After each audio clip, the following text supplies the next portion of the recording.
थावे मंदिर में जो चोरी की घटना हुई थी, इस बारे में आप सभी लोग पहले से परिचित हैं, आपको पता भी है। ये घटना 17 दिसंबर 2025 की है।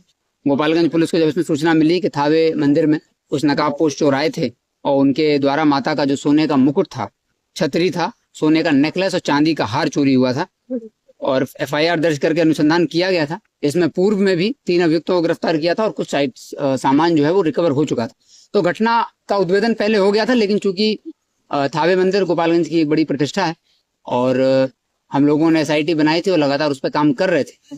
तो एसआईटी के प्रयास से और दुर्गा जी की कृपा से, थावे माँ की कृपा से, आज जो है उस घटना का जो चौथा अभियुक्त था वो शरीफ साईं, जो कि भोजपुरवा का रहने वाला है, उसकी गिरफ्तारी हो गई है।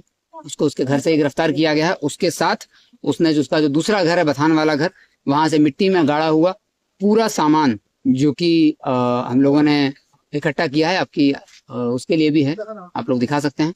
और पूरा सामान गर्भगृह से जितना चोरी हुआ था, सोने का मुकुट पूरा, छतरी, सोने का नेकलेस का पूरा भाग और चांदी का हार, ये पूरा बरामद कर लिया गया है। इसके साथ ही इस शरीफ को जिन लोगों ने आश्रय दिया था, जिन लोगों ने इस सामान को छुपाने में, उसके परिवार के लोग थे जिन्होंने उस सामान को छुपाने में और अपराधी को आश्रय देने में सहयोग किया था, इस सामान को बेचने में भी सहयोग किया था, बेचने की प्लानिंग में सहयोग किया था, लोग बेचने वाले थे। शरीफ आलम की गिरफ्तारी हुई है, जो कि अरार का ही रहने वाला है।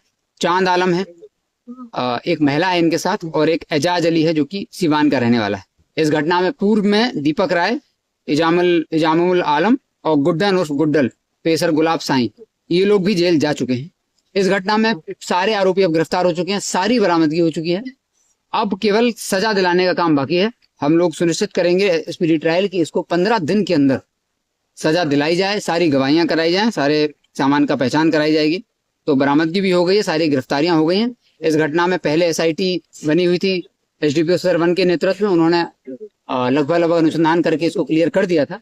नई गिरफ्तारी के लिए एक एसआईटी बनाई गई थी हरिंदर इंस्पेक्टर के नेतृत्व में, उन्होंने गिरफ्तारी की और बाकी बरामदगी में टाउन थाना प्रभारी एसडीपीओ सदर 1 और टाउन थाना प्रभारी, कटिया थाना प्रभारी और डीआईयू की टीम हरिंदर, इनकी पूरी टीम ने इसमें गिरफ्तारी की है। और अखिलेश कुमार जो थानाध्यक्ष थावे हैं, उनके द्वारा भी इसमें कार्य किया जा रहा है। तो पूरी टीम को इसमें हम लोग बहुत जल्द ही इस घटना में सजा दिलाने के बाद ही, हम लोगों ने टीम को पहले पुरस्कृत करने का प्लान किया था कि हम लोग आज ही पुरस्कृत करेंगे, लेकिन हम लोगों ने निर्णय लिया है कि जो भी पुरस्कार होगा वो सजा दिलाने के बाद होगा, क्योंकि पुलिस का जो कार्य है वो अनुसंधान पर समाप्त नहीं होता है, अनुसंधान से शुरू होता है और उद्भेदन मात्र एक पड़ाव है। हम लोग सजा दिलाने पर ही अपनी पूरी टीम, जिसने एक एक व्यक्ति ने जिसमें काम किया, एसडीपीओ सदर 1 से लेकर के थावे थानाध्यक्ष, टाउन थानाध्यक्ष, डीआईयू की पूरी टीम, इन तीनों कांडों में सजा होती है तो हम सभी को जरूर से पुरस्कृत करेंगे। और आगे जो हमारा पुलिस सप्ताह भी आ रहा है फरवरी में, उसमें राज्य स्तरीय, चूंकि ये घटना भी न सिर्फ राज्य स्तरीय बल्कि पूरे देश स्तर पर इस घटना ने लोगों को विचलित किया था, तो हम लोग इसको राज्य स्तर पर भी सम्मानित करने के लिए इस टीम ने बहुत अच्छा कार्य किया है, उसके लिए भेजेंगे। अनुसंधान की तीनों कांडों में गुणवत्ता अच्छी है, तीनों कांडों में सजा मिलनी चाहिए, ऐसा हम लोगों का जो साक्ष्य संकलन है उससे सामने दिख रहा है। और अब हम लोगों का प्रयास है, इसमें तीनों घटनाओं में गोपालगंज के लोगों का, खास करके युवा वर्ग के लोगों का बहुत बड़ा रोल है। जब इस शरीफ की गिरफ्तारी हुई तो शरीफ के पीछे हम लोग काफी दिन से लगे हुए थे। 15 तारीख को जब चार्ज लेने के बाद, दर्शन करने के बाद, मैंने भी ये सोचा था कि किसी भी स्थिति में ये हो जाए। और उसके बाद गोरखपुर, देवरिया, उत्तर प्रदेश के खलीलाबाद, कुशीनगर, इन 4 जिलों के एसपीओ से भी हम लोगों ने संपर्क किया था और इसके पीछे लगातार लगे थे, लेकिन हम लोगों को सफलता नहीं मिल पा रही थी। कहीं ना कहीं ये बार बार स्लिप हो जा रहा था। फाइनली जब कल ये परसों ये पहुंचा गोपालगंज और जब अपने घर के आसपास अपने परिजनों की खैर लेने के लिए आसपास पहुंचा, तो इसके घर के आसपास रहने वाले लोगों ने ही, जो आम जनता है, युवा लड़के हैं, बच्चे हैं, वो स्वयं इतने सजग हैं कि उन लोगों ने हम लोगों को सूचना दी। तो अब ये जैसे इन लोगों ने सूचना दी, तत्काल टीम ने कार्रवाई की। तो तीनों घटनाओं में लोगों का, गोपालगंज के युवा वर्ग के लड़कों का, जनता का बहुत बड़ा योगदान है मदद करने में। और ऐसी सूचनाओं पर ही पुलिस शीघ्र कार्रवाई कर पाती है।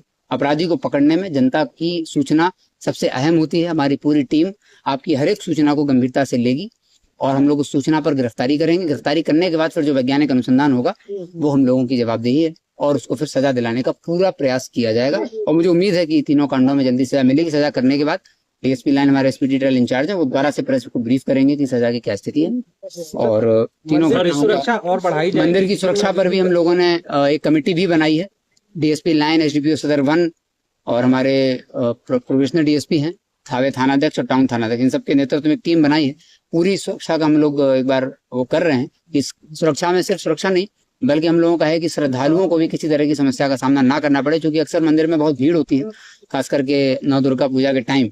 तो इसलिए हम लोग चाह रहे हैं कि जो बैरिकेडिंग है वो प्रॉपर करी जाए, और साथ ही जो श्रद्धालु आते हैं उनको जो सामान रखने की जगह होती है उसको भी मंदिर की जो समिति है उससे भी हमने अनुरोध किया है, ऑलरेडी हम लोग कर चुके हैं कि आपको यहाँ श्रद्धालुओं की सुरक्षा का ध्यान रखना पड़ेगा। दोनों गेटों पर हम लोगों ने डीएफएमडी लगवाया है, डीएफएमडी लग रहा है, और साथ ही पुलिस बल की भी प्रतिनियुक्ति की गई। तो मंदिर की सुरक्षा पूर्णतः सुनिश्चित करी जाएगी। इसके लिए जो भी प्रयास करने होंगे, जो भी कदम उठाने चाहिए, उठाने होंगे, वो ये कमेटी सजगता से जांच करेगी और उसके बाद हम लोग इसमें आवश्यक कदम जरूर उठाएंगे। Thank you.